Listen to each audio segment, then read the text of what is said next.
Por tanto, hermanos, tened paciencia hasta la venida del Señor.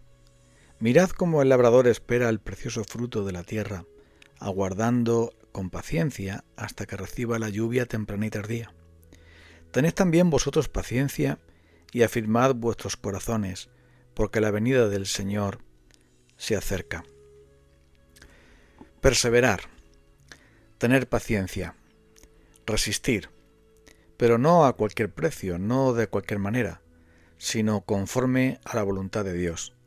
Porque la paciencia que se menciona en la Biblia se refiere a seguir confiando y seguir esperando en Dios, porque la paciencia tiene su fruto. Es como un árbol que echa frutos, los frutos de la fe, los frutos del amor, los frutos de la templanza, del dominio propio.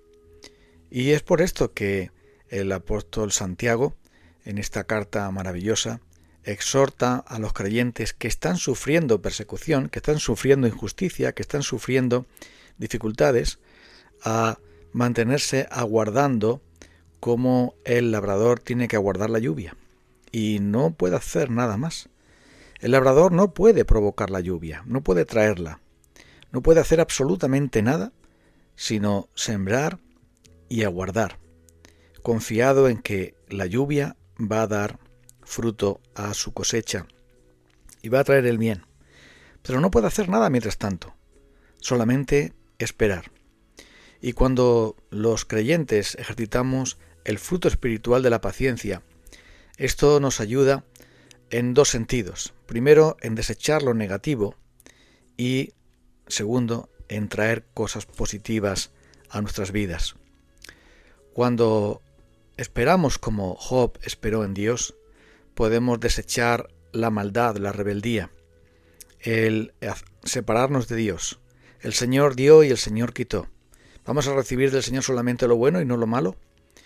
Así podemos matar esas pasiones turbulentas que agitan nuestras almas tantas veces y que el diablo quiere utilizar para apartarnos de Dios y para quejarnos contra Él, para rebelarnos contra Él con murmuración, con queja, con crítica, como el pueblo de Israel que constantemente murmuraba contra el Señor y contra Moisés y constantemente se quejaba acerca de los tratos de Dios para con ellos, y esas quejas y esa actitud de ellos de incredulidad, cuántas desgracias y dificultades les trajo.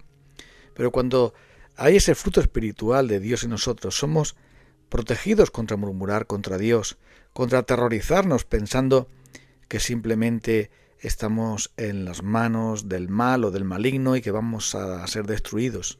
Y también de ese sentimiento de envidia que tantas veces podemos tener en otros que les va mejor que nosotros y decimos, esto no es justo, esto no es lo que debería ser.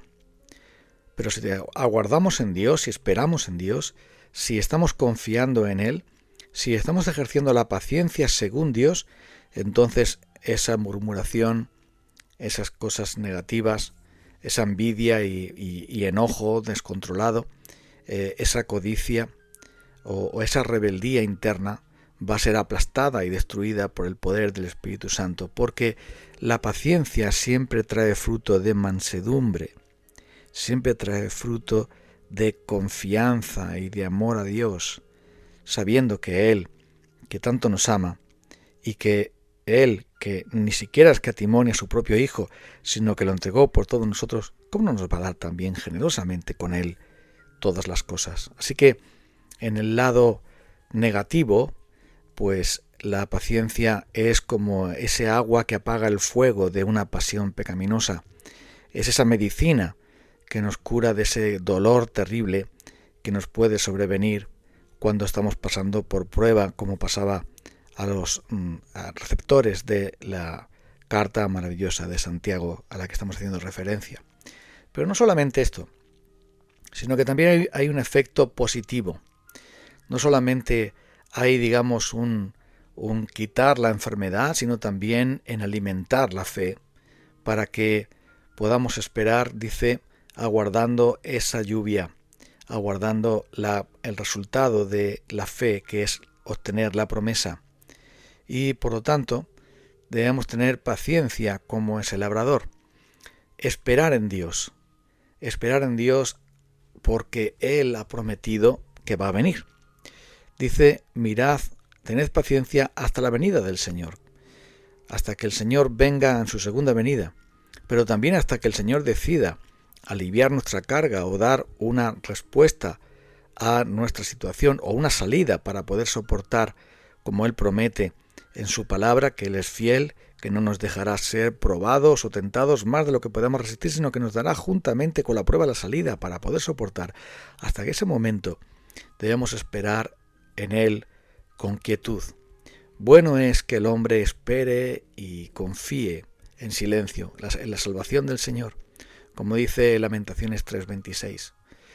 Por eso debemos ser pacientes y no desfallecer, como hizo Cristo, que dice que no va a desfallecerse ni va a desmayar hasta que no traiga justicia. Nosotros fácilmente, en los momentos de prueba, podemos desfallecer, desanimarnos y dejarnos ir sencillamente bajo la desesperación o bajo el desaliento o bajo la tristeza, la amargura y una resignación equivocada, sin esperanza. Pero lo que la paciencia según Dios produce en nosotros es no un desánimo, sino un sometimiento a la voluntad de Dios, esperando en Él, esperando que Él cumpla sus promesas en el tiempo de su voluntad. Porque la paciencia siempre lleva a la sumisión a la voluntad de Dios, aún en las peores dificultades, porque como dice, si tenemos que sufrir si es la voluntad de Dios, entonces somos bienaventurados, porque Dios está haciendo algo en nosotros, Dios está cambiándonos, Dios está llevándonos a confiar aún más en Él y a quebrar nuestro orgullo y nuestras pasiones pecaminosas y mostrarnos que solo en Él está nuestra esperanza y nuestra fortaleza, que solamente en Él está nuestra total y absoluta confianza. Hay un bien que Dios está trayendo. Quizá no es un bien físico o material, pero es un bien espiritual que es de mucho más valor ante sus ojos. Por eso, esta paciencia va a hacer que nuestra amargura se convierta en alabanza y en gratitud. Va a santificar nuestro corazón, porque al fin nos vamos a dar cuenta de que Dios es soberano y Él tiene todo el derecho. Él es el Señor.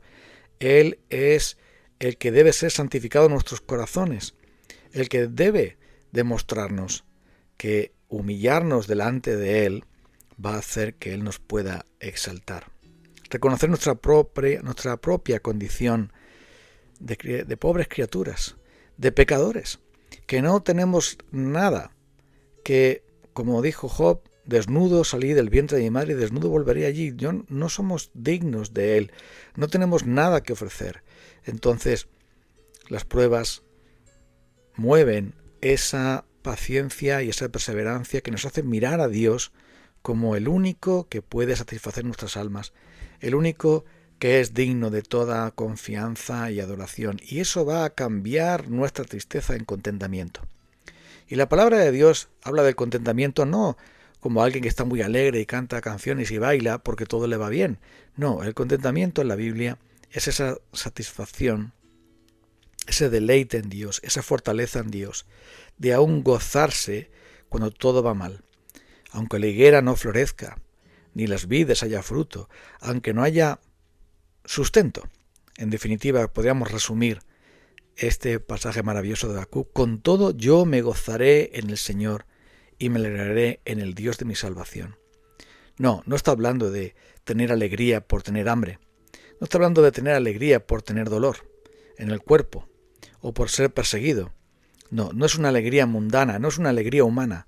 Es el gozo en Dios que es nuestra fortaleza y que está por encima de las circunstancias personales, como estaba por encima de las circunstancias de los latigazos de Pablo y Silas, de la celda de castigo, del cepo y de la injusticia atroz con la que ellos fueron víctimas. Cantaban y oraban a Dios a medianoche, porque nos gloriamos en las tribulaciones, sabiendo que la tribulación produce paciencia, y la paciencia va a tener su obra perfecta para que seamos completos.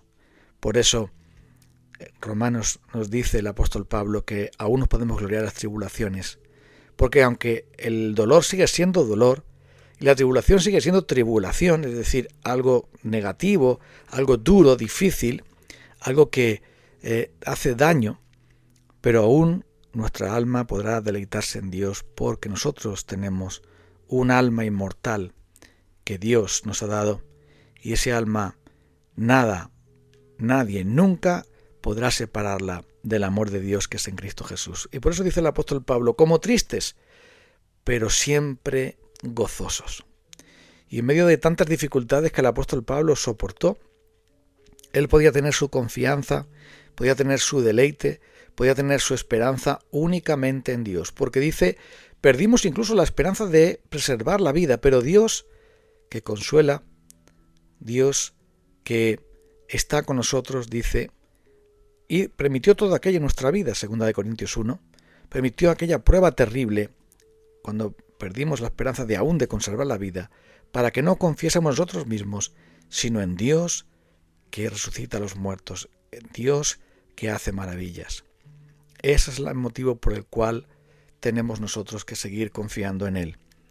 Porque cuando desesperamos de nosotros mismos, cuando vemos que no hay ninguna solución, ni ninguna fuerza, ni ningún recurso que podamos utilizar, sea de nosotros mismos, de nuestro propio cuerpo o sea de otras personas, entonces nos volvemos directamente a Dios y decimos, tú eres mi roca y mi salvación, tú eres mi fortaleza y mi escudo, tú lo eres todo para mí, solamente te tengo a ti, pero estoy completo en ti. Vamos a orar. Gracias, Señor, porque nos has prometido tu presencia, tu palabra, tu poder. Y eso es todo lo que necesitamos. Tu gracia es suficiente, tu amor nos cubre, tu palabra nos asegura. Ayúdanos a confiar, a perseverar y a ser pacientes aún en el dolor que hayamos pasado o que estemos pasando. En el precioso nombre de Jesús. Amén. Nos encontramos el próximo día. Dios te bendiga.